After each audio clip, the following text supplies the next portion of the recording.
Hello mga kaparmi! It's me, not you. It's me again.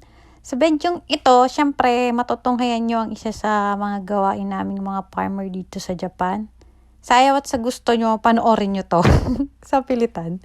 Para magbigay aral sa mga nangangarap na makarating at makapagtrabaho dito sa Japan bilang farmer. Pero kung ayaw nyo mangarap, di wag nyo panoorin. Charot lang. By the way, mga ka-farmer, this is our everyday routine, ang magbulot ng pechay. And then we timbang at the average score of 200 grams per pack. And then you see the boxes ba? Ay, basta sa isang box 20 pieces or pieces. Basta kayo nang bahala sa math. 200 grams times 20 pieces. So, yan talaga mga ka-farmer yung kadalasan naming hina-harvest. Ang pechay.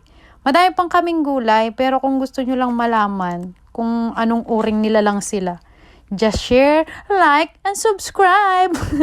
Ano daw? Vlogger yan. Yan lang muna mga kaparmi. Ajane!